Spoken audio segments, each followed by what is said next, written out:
Welcome back to the Collaborative IEP podcast. I'm Ashley Barlow, your host, and I am so happy you're here. I'm looking at myself in the screen and realizing that we've got Jack's game back here, and my little reading area is not the cleanest. And well, real life is happening around here. Also, we have a chair that has gone askew. Fun fact, I think that the Ektorp furniture at IKEA is just lovely. It supports me well. I need like a firm spot to sit because of my back. And I like back when my kids, were still, well, Jack still does through chocolate milk, but when they were like really, really messy little people, I refused to buy an expensive couch one time. Like I sat down on our couch and I could literally feel the spring. And so I went to replace it and I was like, I wonder what IKEA had. Anyway, I found the Ektorp and I love it so much that it's in my dining room. And the only problem is it breaks. So this chair has a little broken leg that I need to fix. I have fixed these chairs in multiple ways, and now it's time for a big time fix. I got something in mind. It'll just take me a second. And I'm somebody to use a saw because nobody in my family lets me use a saw. Anyway, that's not why you're here. I distracted myself, and we're perfectly imperfect around here. So we'll leave it in. Hello and welcome. I'm so excited to be with you and to continue to plow through section 1415 of IDEA, where we're talking about procedural safeguards. Last week, we got started in those parent rights. This week, we're going to talk about notification, like notice. We're going to talk about prior written notice and due process complaints. We're going to talk about notice of the procedural safeguards, the fact that they have to give you those. We're going to hopefully get to mediation and even to the due process hearing. I really hope that we can do that. My goal is to finish this section in 3 parts so that we aren't like dragging on and on like we did with the prior section. So I spent some time thinking about how I could do this for you efficiently, which probably did not involve talking to you about IKEA furniture, but here's where we are. So I suggest that we dive right in. Before we do that, just a really quick little update that, as you probably know, if you follow me on social media, I just spent some time on Capitol Hill doing something that I love to do that I haven't done since the pandemic, which is advocate for people with disabilities on Capitol Hill with our legislators. I had 4 meetings with legislators. They went very, very well. I had a really wonderful time. I'm really impressed by the work that the National Down Syndrome Society is doing right now. Really impressed by their staff, particularly their government relations people. They're like, people that advocate for our community on the Hill. And I had a great time, and Jack had a successful trip, etc. We have some important policy updates, and we have some important lawsuit updates. Like we've got an update to that 504 case, Texas versus Becerra, now Kennedy, and stuff like that. So I got to get my feet underneath me after being out of the office for 3 days. And frankly, May is really busy as the parent of a senior in high school. So I'm trying to balance IEP season, having been out of the office for 3 or 4 days, and senior year activities. And I'm gonna get it all under control. It's gonna involve a lot of quercetin because I can tell you, like as itchy as humanly possible with these additional stress hormones, most of which are good stress hormones.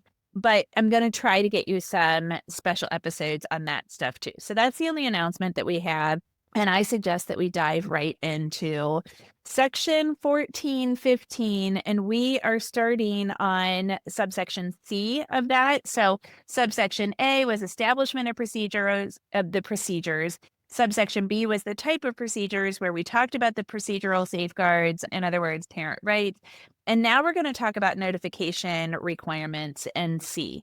And C has a 1, 2, and actually, yeah, it just has a 1 and 2. So 1 is content of prior written notice, and 2 is due process complaint. Now, remember how we kind of geeked out about written prior notice and prior written notice? Well, here we have it written as prior written notice. And you remember that we talked about how parents have the right to notice in writing of particular things that have happened in IEP situations. And this is just saying what that prior written notice has to include. So there is a list of A through F. So if prior written notice is required, then schools must include the following 6 things, A through F, in their prior written notice. So there has to be a description of what the parents asked for that the district refused. Number 2 is an explanation of why they refused to take the action or why they want to take, particular action. Number 3 is a statement that the parents of the child have protection under the procedural due process safeguards and that they were given notice of that. Number 4 is that the parents can contact different places in order to get assistance. So they've got to provide sources for parents to contact to obtain assistance and understanding the provisions of IDEA. So, who interprets IDEA well. Number 5 is a description of other options that the IEP team considered. And number 6 is a description of the factors that are relevant to their proposal or their refusal, their thought to act or not to act. All of those things have to be in a prior written notice. If they don't put those in a prior written notice, that then becomes something that is procedural, something where you could file a state complaint. It is that simple. Doesn't get much more simple than that. So then, let's see, it would have been A7A, which were procedures regarding filing due process. And there are notice requirements, like what has to be in the due process complaint. So now we're talking about notice of the due process complaint. And basically, what subsection C2A complaint indicates is that when you serve notice on the other party, anytime you file a lawsuit, you have to serve somebody else notice and say, hey, listen, we're filing a complaint against you for this reason. So due process has the same rule. You have to provide notice to, like if I'm a parent and I'm suing the district, I have to provide notice to the district that I have filed this due process complaint. Because it has to have those requirements that are in A7A, what this law says, this little provision C2A indicates is that as long as nobody says anything like, hey, the complaint is insufficient, the notice is good. If you want to say, hey, the complaint is insufficient and therefore notice isn't good, you've got to do that within 15 days. So that's what we get out of C2A. And actually, the 15-day part comes in subsection C, not subsection A. So combine those two together with that timeline.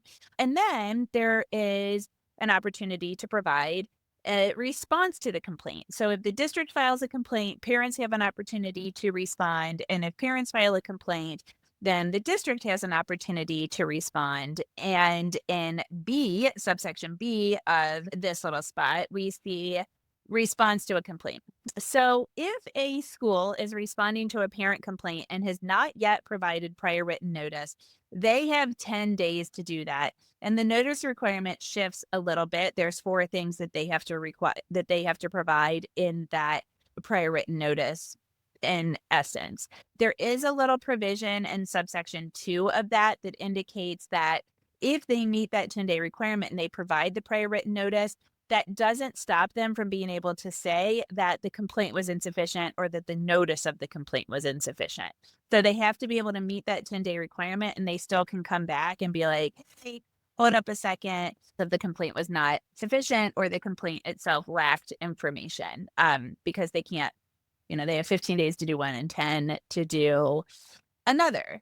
But then you have opportunity to respond and accept, as in the case of if they haven't done the prior written notice, then generally speaking, it's 10 days. So you have 10 days to respond to a complaint.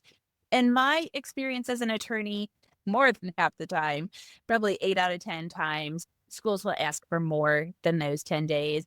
I have never had a district file due process against my client, but I certainly would think that it would be hard to respond to a due process complaint within 10 days. I understand the need for an expedited hearing. The 60-day requirement under IDEA is incredibly generous, and that's really great for IEP team. But it is much faster than the way litigation goes in other areas, generally speaking. And it's hard. It's hard to get all the documentation together and to get your argument together and get your experts together and everything in that time period. So if a district asks me for an extension of those 10 days, I almost always give it There are circumstances where, you just can't, and that's okay too. That's the reason that the law is there. If any of these notice provisions get challenged, hearing officers have 5 days to respond to them. That's what we get in subsection D. And then subsection E gives us information regarding an amended complaint and notice regarding an amended complaint. So if there's any reason why you would need to file an amended complaint, how you'll send notice to the other party in order to do that. Okay. So that is subsection C. Let's move on to subsection D. Okay, let's get our bearings again. We are in IDEA section 1415, and now we're moving on to subsection D, which is regarding notice of the procedural safeguards. Now, this is something that is ridiculously inefficient in special education, because I think we can all agree that we could wallpaper our entire first floors with the procedural safeguard notices that district gives us. The law requires that they give parent notice of their procedural safeguards one time per year. So D1 is entitled in general, and we have 1A, which is called copy to parents. That's why we get the paper. And 1B is called internet website, which is something that might not exist in your district. I don't find them on district websites very often. Let's focus first on a copy to parents. What D1A indicates is that a copy of procedural safeguards has to go to parents at least once a year, and that they also have to get them upon initial referral or request of evaluation, upon the first occurrence of the filing of a complaint, and upon request of the parent. So therefore, districts are like, you know what, we're going to give it to you every time we interact with you. It is safe, it makes sense, but it's there. B says that that also has to be available on the district's website, as long as the district has a website, which I would venture to say 100% of school districts in America have website. Like I said, I do not see procedural safeguards on websites all the time, but then again, I'm not going looking for them all the time. If you're dying to file a complaint against your district, that might be something to look for. I don't know why you would want to do it, but there you have it. You heard it here first. And then we get D2, which talks about what has to be in those procedural safeguard notices, right? So like the district has to give you notice of what your procedural safeguards are or your parent rights. And so what do they have to tell you? So they have to tell you about, number 1, your right to an IEE. Number 2, your right to prior written notice. Number 3, your right to consent, like when parents have to consent. Number 4, your right to access educational records. Number 5, the opportunity to present and resolve complaints, including the time period in which the complaint needs to be made, the opportunity for the agency to resolve the complaint, and the availability of mediation. And then going back out, number 6, you have to have information regarding the child's placement during the pendency of the due process proceedings. We're going to hear about stay put here in a second, but that's what that's talking about. I think we're on 7, procedures for students who are subject to placement and interim alternative education placement, so alternate placement. Then requirements for unilateral placement in private schools. That is also something that has to be in those procedural safeguards or the notice of them. Information regarding due process hearings, including requirements for disclosure of evaluation results and recommendations, state level appeals, civil actions, and attorney's fees. All of that has to go in that document that they give you every single IEP meeting in most states and most districts. And that is why it is so long and why it is enough to wallpaper your house in. I usually waive them for my clients, but that is because I usually ensure that my clients know what their procedural safeguards are. And if you have never gotten them, I would ask for them now, and I would read them, and I would highlight them, and I would ask questions about them. And I would ensure that your district's notice includes all of those components that are in 1415D2 subsections A through L. Amen. Good night. That's good news. E, mediation, one of my favorite things to talk about. So again, we're in 1415. And now we're going to talk about mediation, which is a parent right. Parents have the right to mediate disputes with their school districts. So we have a 1 in general, and then we have a 2 requirement. So 1 indicates that any state or local education agency, so either the State Department of Education or your school district, has to have procedures in place that allow parents to resolve disputes involving alternative means of dispute resolution, including the mediation process. And the procedures have to have the following requirements that are listed in subsection 2 of E. So the procedures have to ensure that the mediation process, number 1, is voluntary. Number 2 is not used to deny or delay a parent's rights. And that is something that we see somewhat often in mediation, where they're like, let's ask for mediation. And then they don't come in good faith. And you're like, well, this just delayed the process. We could have been scheduling our due process hearing. And number 3 is conducted by a qualified and impartial mediator. So when you see mediation, when you go to mediation, the mediator does a little spiel at the beginning that's like, what is mediation? And one of the key components to mediation is that the mediator themselves are impartial. Their job really is to conduct agreement, to facilitate an agreement. They don't have any kind of say in who's right or who's wrong. A good mediator, in my opinion, and this is my school of mediation, right? I'm a mediator. This is how I operated as a mediator. A good mediator will give some indication of what a judge or a decision maker will consider. Like, you've got these factors that are pluses and these factors that are minuses. And the other side has these pluses and minuses to their argument. And they might even say, I've been before this administrative law judge and they feel very passionately about blah, blah, blah. Or, they just wrote that decision and the decision says blah, blah, blah, because that helps to give context to the decision. Remember, I think special education decisions are made, and all legal decisions are made within the shadow of the law, the parameters of reasonability in a law.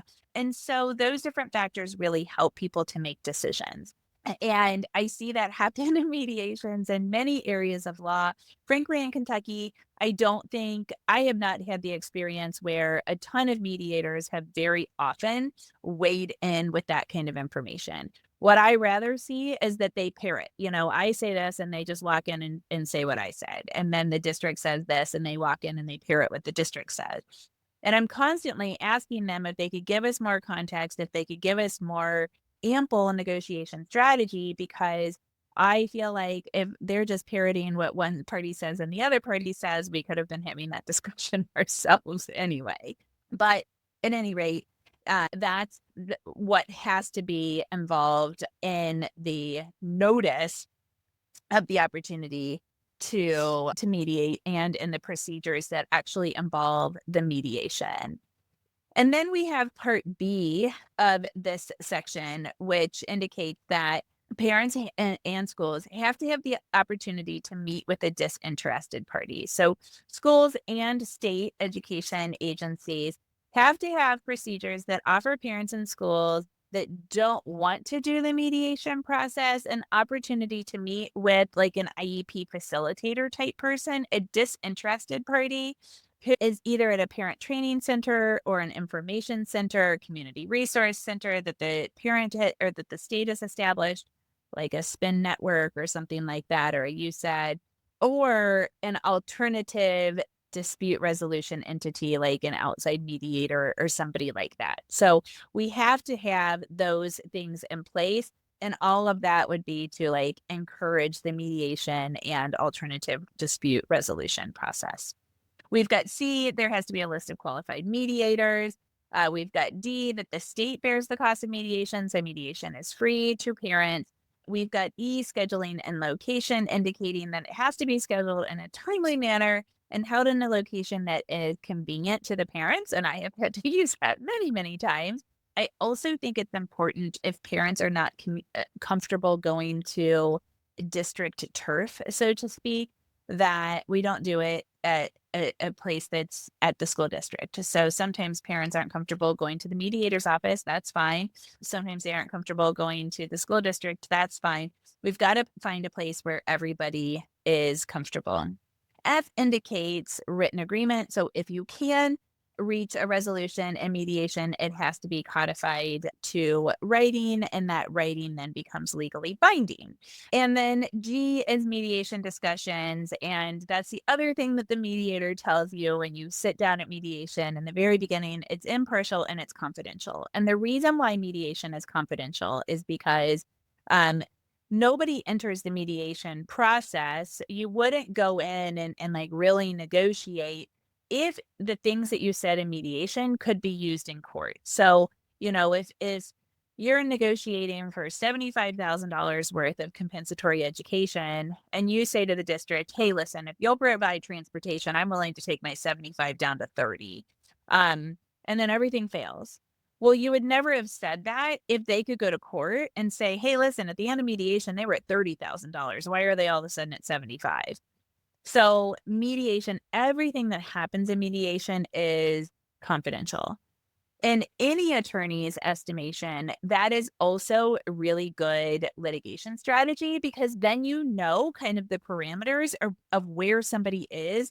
And not only that, but the interest behind them, the why behind their positions at that given time, which can be super helpful. Now, of course, those things can change, circumstances can change, sentiments can change, different people can come in. We're talking about humans, which are dynamically beautiful and changing. But I'm a big fan of mediation because I have this collaborative spirit for 1,000 reasons. And one of them from a strategy standpoint, because we really do learn a lot more about the case and how the case would be presented and the evidence that's going to back it up and all of that stuff. Okay. So now we are going to move on to subsection F, which is impartial due process hearing.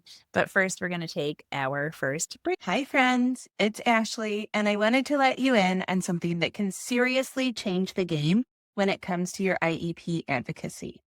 It's called the Collaborative IEP Membership. Sometimes we call it ABC Club. And it's packed with resources to make your IEP meetings easier, less stressful, and way more effective. Here's what you get. My complete IEP binder. This baby includes monthly drops of communication templates, guides, and checklists to keep you organized and on top of things. Access to our full inclusion workshop, behavior workshop, and negotiation workshops. These are deep dives that give you real strategies you can actually use. And with the membership, you get all of our IEP Guru Academy videos. Short, practical videos that will answer the exact questions you're asking right now. Every month, we'll also drop new content like how to navigate PDA with your neurodivergent child, or exactly how to ask for Orton Gillingham reading instruction, so you're never left guessing. The membership is $29 a month or $297 for the entire year, and you can try it risk-free with a 3-day trial. Head over to the website, thecollaborativeiep.com/membership, and join us today. Let's make your next IEP meeting your best one yet. Okay, so due process hearings. We are in 1415 subsection F, which is called impartial due process hearing. The impartiality simply means that the administrative law judge that hears this matter also is not on anybody's side. So they are a neutral decision maker. So that's what impartial means. First of all, 1A is entitled hearing, and it simply says that if a complaint has filed, the parents or the school have the opportunity to the impartial hearing. So this can go to hearing. That's basically all that it says. But before that, section B indicates that we can have this resolution session. So within 15 days of filing a complaint, the school district has to convene something called a resolution session. This can be waived as long as both parties waive it. If the other side will agree to mediation, I normally waive it. I also normally waive it because I'm an attorney and I've usually tried to work it out before I filed. And I've filed, kind of because we can't work it out. But resolution sessions are pretty important if parents are filing pro se or without an attorney. Because if they're filing pro se without an attorney, then the attorney for the district is not allowed to show up at the resolution session. So if the parents bring an attorney, the district can, but the district cannot if the parents show up without an attorney.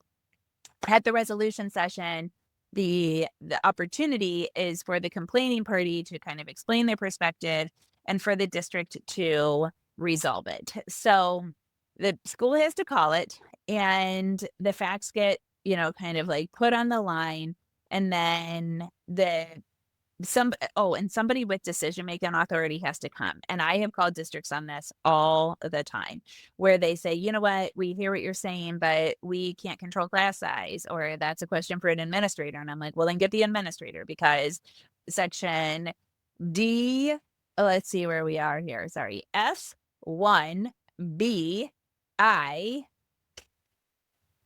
2 indicates that this group shall include a representative of the agency who has decision-making authority on behalf of the agency, and you're the agency. So go get that person on the phone. And it works. It works every time because it's right there in the law. And I do that as good practice in IEP meetings, honestly, like all the way down to the IEP meeting, and as I'm trying to work something out before I file it. So the parents have the opportunity to discuss their complaint and the facts that form the basis of their complaint, and the district has the opportunity to resolve it. That's where we are. If that doesn't happen within 30 days, if you go the resolution session route and you don't get resolution in 30 days, then you can go ahead and schedule the trial. But if you do, it gets resolved to written settlement, and you have 3 days to renege on that written settlement. So 3 days to be like, "Oh, I don't agree with what we said," and you can void that written agreement. Okay? So that's the resolution session. Now we can move on to subsection 2, which is called disclosure of evaluations and recommendations. So what subsection 2 indicates is that within 5 days of the hearing, both parties have to submit any evaluations that they're going to rely on, and as well as any recommendations. And if they don't submit them within those 5 days, that the complaint could be barred. So everything can get thrown out if they do not provide that information, right? Because we rely on evaluation so heavily in making these special education decisions. Moving on to subsection 3, limitations of the hearing. In 3A, we get the criteria that, like the credentials of the hearing officer. So in general, they have to be impartial. They can't be an employee of the district, right? They have to have a knowledge base about special education and about legal procedures. And they have to be able to look at like the industry standard, so to speak. The thing that I see happen most often with hearing officers is that there's a perceived conflict, that they have worked with the district in some capacity, or they know somebody in the district personally, like the special ed director's their neighbor or something like that. Um, as a legal professional, as someone that's practiced in this field for 20 years and been really ingrained in the legal community my entire life, I will tell you that I don't think that there is a profession with more honor. People in my profession are extremely respectful. So I place really a lot of respect on my colleagues in the legal community, and stuff like that, that's like informal conflict, does not bother me in the least. There are a few people that, you have a once bitten, twice shy situation with. Fortunately, I don't have that in special education in Kentucky, but, bars are pretty small. And so you start to hear that stuff, and certainly you have to trust your judgment. There's a lot of sociology in litigation and in this complaint procedure. But generally speaking, I don't have a problem with informal complaints. Of course, formal complaints, they can't, the ALJs are not able to hear those cases. Okay, so we're still in the procedures for the due process hearing, and we're moving on to subsection C, which talks about timeline for requesting a hearing. So the federal statute of limitations is 2 years from the date that the parent or agency knew or should have known about the alleged action. Knew or should have known is something that we see a lot in many areas of law. And so, there is this little nuance of the should have known. But generally speaking, 2 year statute of limitations from the federal level. Some states have longer statutes of limitations, and that's okay so long as it's not shorter than 2 years.